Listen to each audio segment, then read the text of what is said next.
Hello everyone, welcome to Come Sit at My Table. We're Tom and Melissa, and we sure are thankful that you've come by to sit at the table with us today while we make a French coconut pie.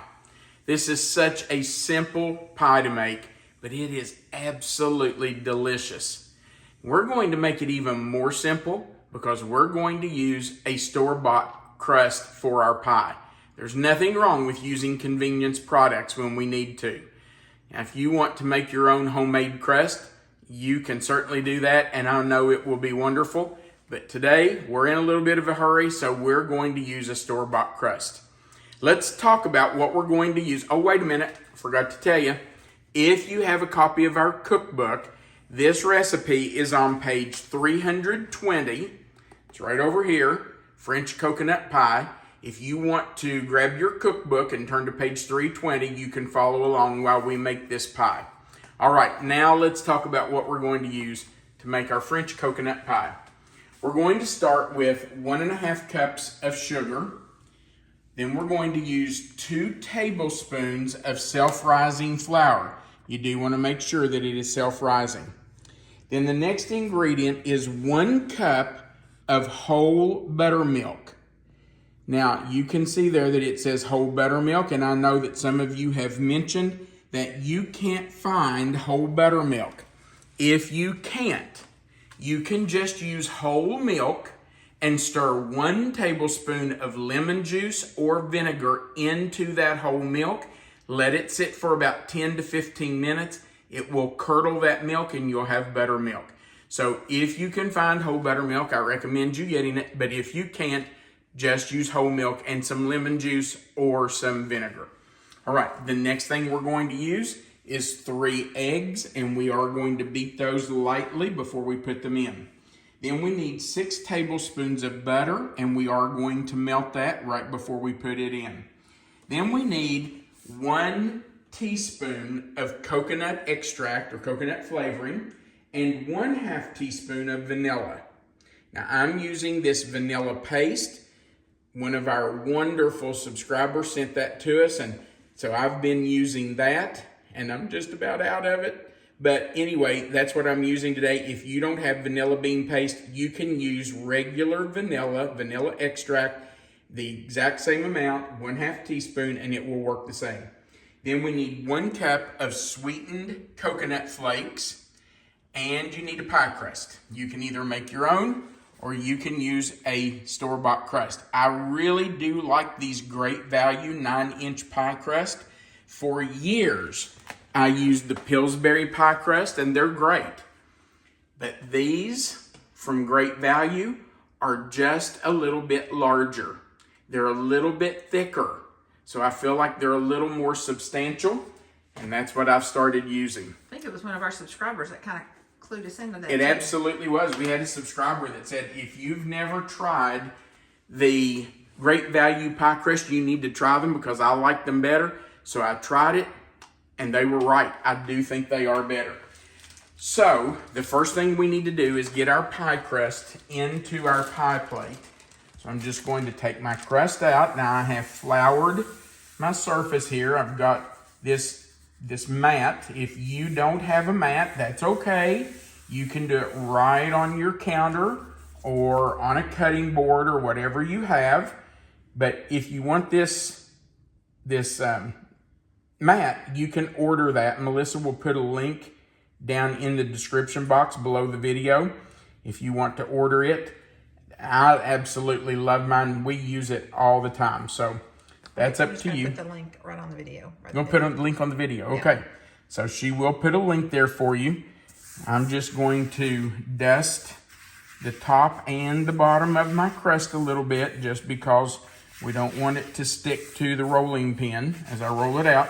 And you might say, well, why do you need to roll it out? It's already in a circle. Well, I'm using a deep dish pie crust, and it is a little bigger than the pie crust that I've got. So I'm going to have to roll it out just a little bit to make sure it fits.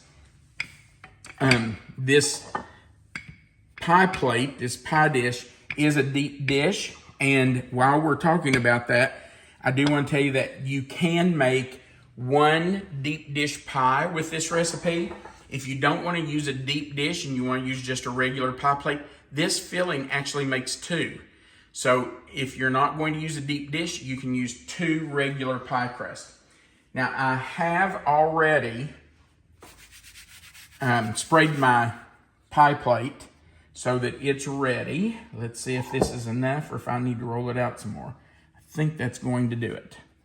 So I don't want to put that right in that flour. I'm going to, yeah, let's scoot that over a little bit. There we go.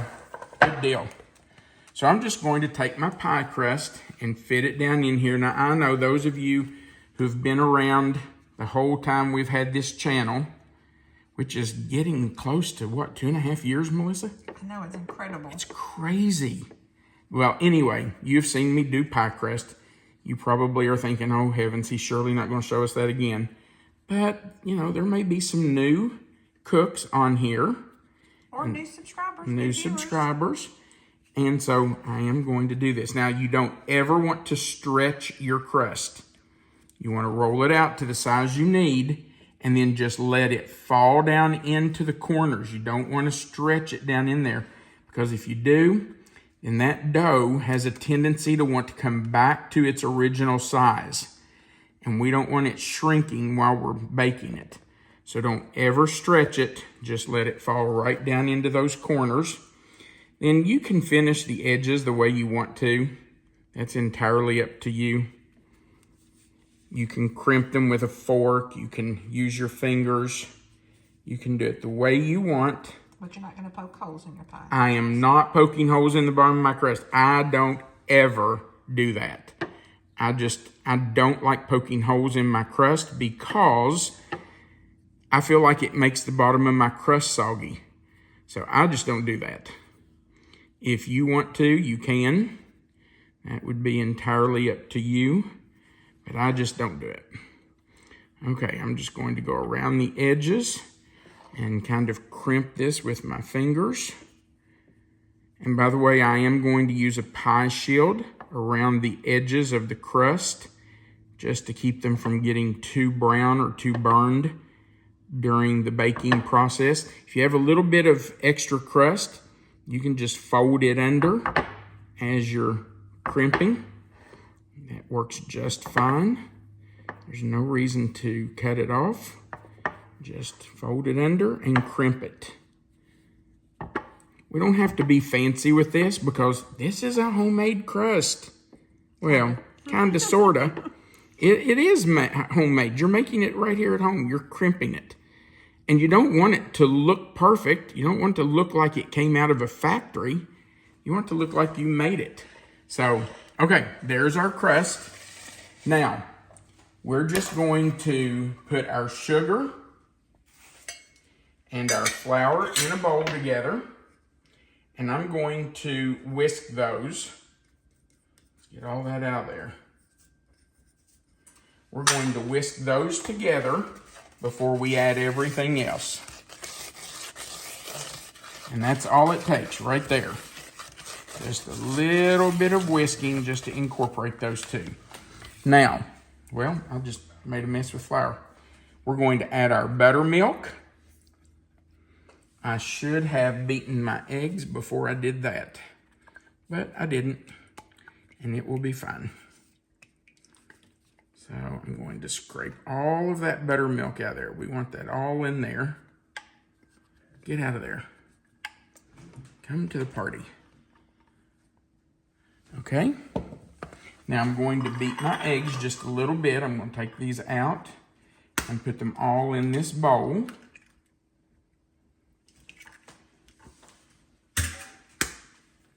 Can't believe you're breaking those all at the same time. Well, I know, and I normally don't do that, but since I'm going to beat them up in here, I just thought I would go ahead and put them all together.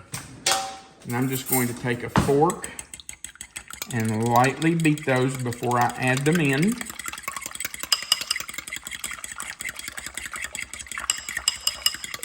I normally do not do that.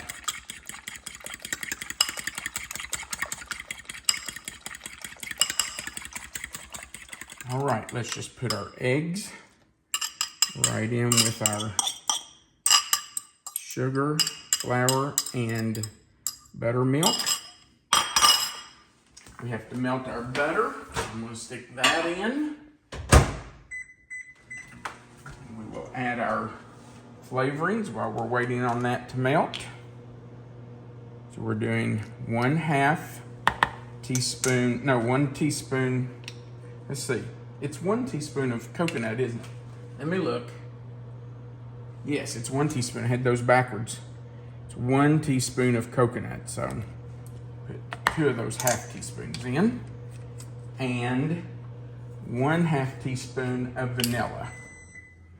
Okay, our butter should be ready. This vanilla bean paste is so good. Oh my goodness. It is a wonderful product. Get all that out of there. Okay, let me grab our butter. You can see that it's almost melted. Let's stir that around just a little bit. There we go. It's all melted now. We're going to get all of that in there. Okay.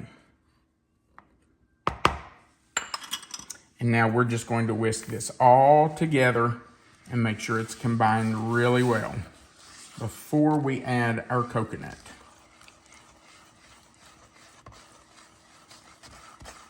I should have told you these really nice magnetic measuring spoons were sent to us by a really nice subscriber. They're really neat. They are so nice because they're magnetic. Look at that. They hold together, so they stay together in your drawer. It's a really neat concept. So Melissa will link those for you too if you're interested. Okay, we're going to put in our 1 cup of sweetened coconut flakes. We're just going to whisk that in. The big thing that I always try to make sure of with this recipe is that the eggs are completely incorporated, because you don't want any pieces of egg unmixed and then that cooking in your pie and, you know, having a big piece of scrambled egg. That would not be appetizing. So just make sure that when you're whisking or mixing it up, that you don't see any streaks of that egg in there. Okay, let's pull our pie crust over here. We're going to pour everything in. Now this is going to look like it's half empty, but as this bakes, it will kind of puff up. So it will be more full by the time it's baked. If you had it completely full to start with, it might run over a little bit. Now our oven is preheated to 350 degrees, and we're going to bake this for about 30 to 35 minutes. If you're not using a deep dish crust and you're doing 2 regular crusts, the baking time is going to be slightly different. Melissa will put that information in the description box right below this video, and it's also in the cookbook. If you have the cookbook, you can look. It says if you're using 2 regular pie crusts, bake at 325 for 30 minutes, then raise the temperature to 350 for the last 5 to 10 minutes.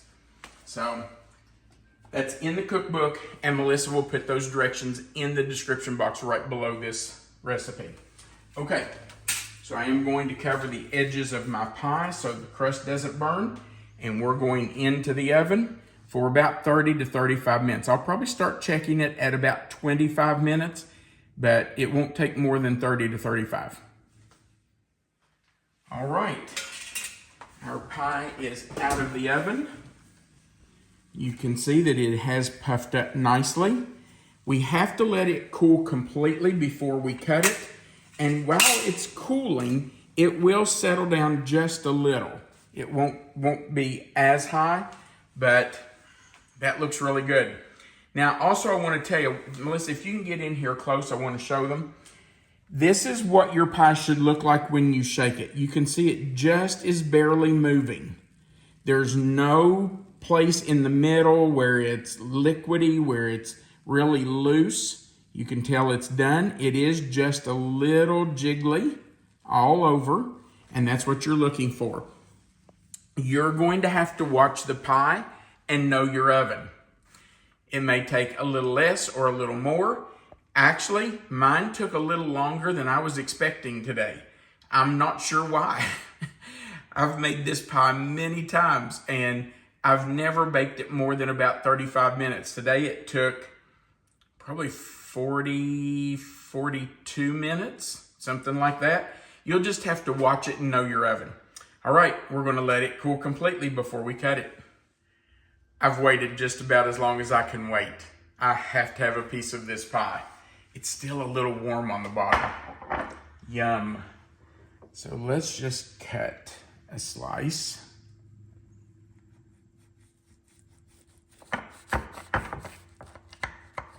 Yum. This looks so good.